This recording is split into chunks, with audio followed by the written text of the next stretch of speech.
warahmatullahi wabarakatuh. Masih ada? Oh ya, ini udah benar urutannya. Silakan, Pak. Terima kasih pimpinan.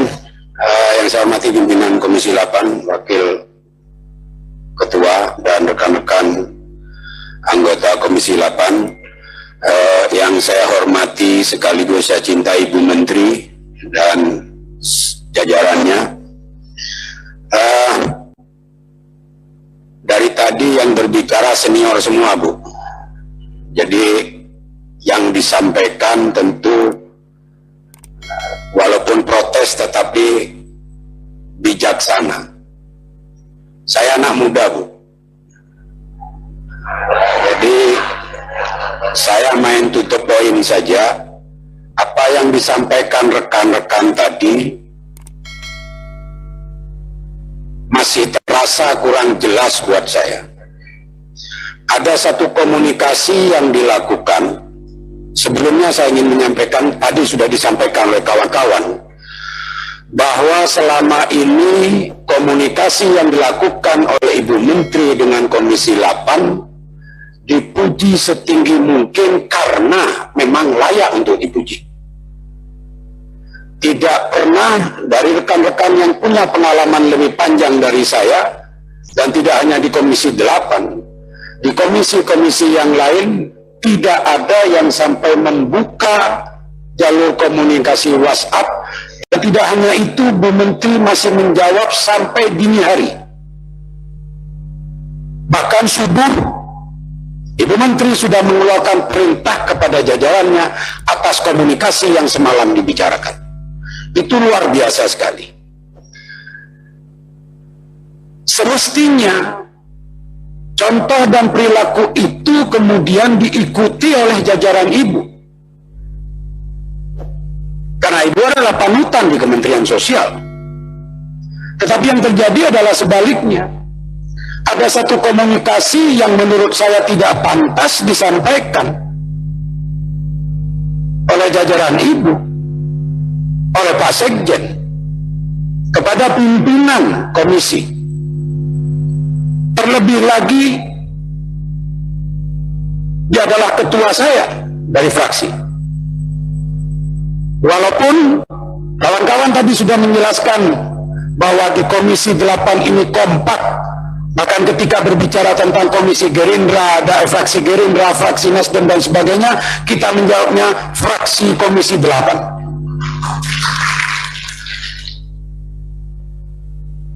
Jadi ini bukan pembelaan saya kepada ketua saya dari satu fraksi, tapi ini pembelaan kami sesama fraksi Komisi 8.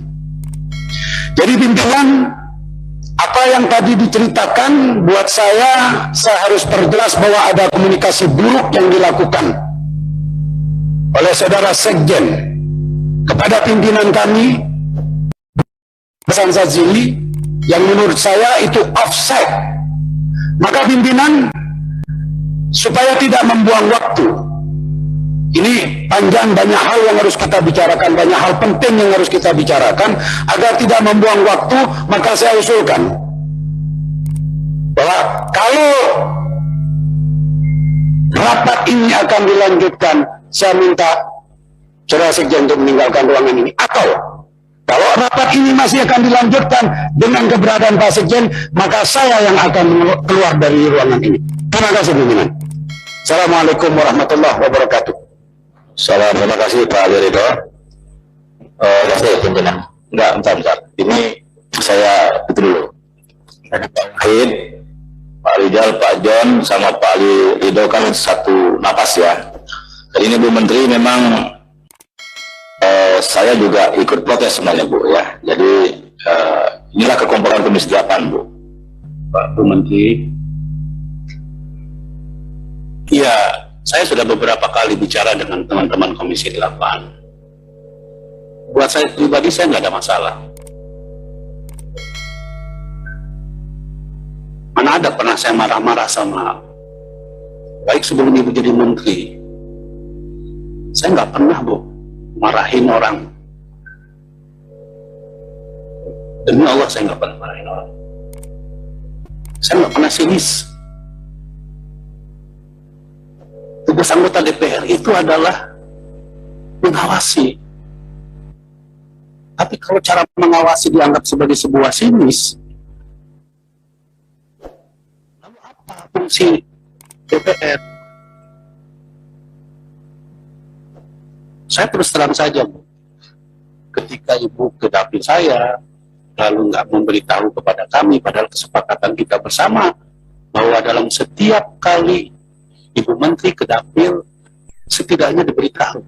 Dan Ibu menyampaikan bahwa itu adalah yang ngatur adalah Sekjen. Sekjen memang waktu itu telah minta maaf, tapi setelah itu nyocos, Bu. Bilang apa yang saya lakukan itu sinis, bahwa saya diundang oleh Kementerian Sosial nggak pernah datang, apa urusannya bicara seperti itu?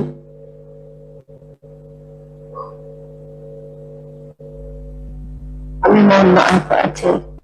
Jangan dipotong dulu. Maaf sekali. Jangan potong dulu. Jadi begini, Bu, saya sudah sampaikan kepada teman-teman. Saya menghormati Ibu. Saya sudah bermitra dengan Kementerian Sosial itu sudah lama. Sejak menterinya Pak Idrus Marham, bahkan di tahun 2013 saya sudah di Komisi 8.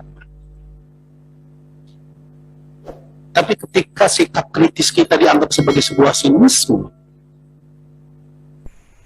sikap kita dianggap sebagai berburuk sangka, sikap Komisi 8 dianggap sebagai sebuah tindakan yang tidak baik. Lalu di mana Komisi 8 terhadap mitra? Dan itu diungkapkan oleh seorang sekjen, Bu. Saya sampaikan kepada para anggota dan para pimpinan. Saya bilang, udahlah, kita nggak usah bahas di dalam rapat. Tapi mereka bilang, nggak apa-apa Pak Aceh. Ini soal kelembagaan. Saya bilang, terserah teman-teman.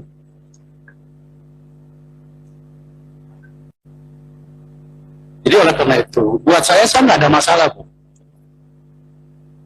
Tapi ini adalah soal bagaimana kita menjaga marwah masing-masing lembaga.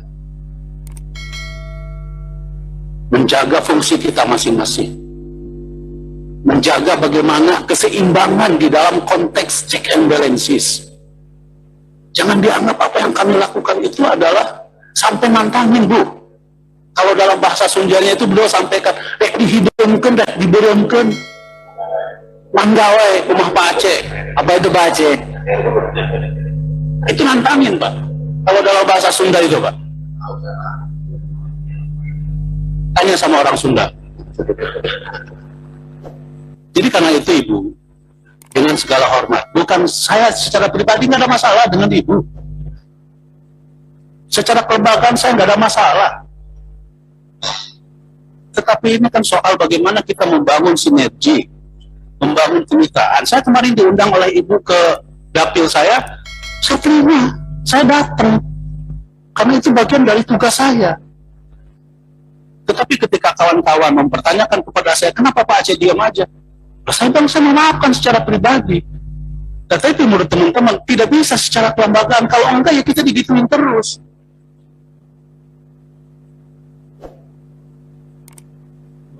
Jangan merasa bahwa apa yang kita lakukan ini bagian dari upaya kita untuk ingin dihargai. Tidak, ini kami menjalankan fungsi kami. Jangan dianggap sikap kritis kami itu sebagai bentuk sinis. Jangan dianggap bahwa apa yang dilakukan oleh kami itu adalah bagian dari berburuk sangka. Tugas dari parlemen adalah mengawasi, Pak. Dari hati yang paling dalam, saya mohon maaf atas apa yang sudah saya lakukan, apa yang sudah saya komunikasikan kepada Pak Aceh, dan juga saya mohon maaf atas nama Sekjen yang secara hubungan kelembagaan mungkin sangat berpengaruh sampai seperti hari ini. Terus terang ini satu pelajaran yang sangat berharga buat saya, dan kalau boleh saya mohon maaf juga kepada Ibu Menteri Sosial, karena apa yang sudah saya lakukan justru telah membebani Ibu, yang seharusnya saya sebagai staf memberikan kemudahan dan keringanan terhadap apa yang Ibu lakukan selama ini. Dan kalau misalkan saya masih diberi kesempatan, saya akan perbaiki ke depan. Dan saya akan berusaha keras untuk betul-betul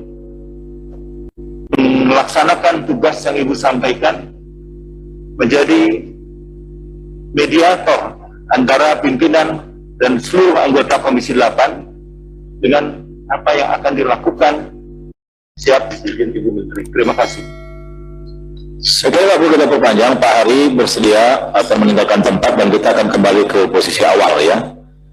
Silakan Pak Hari, ini permintaan semua anggota Pak, bukan permintaan pribadi-pribadi tapi kelembagaan dari Komisi 8 Pak.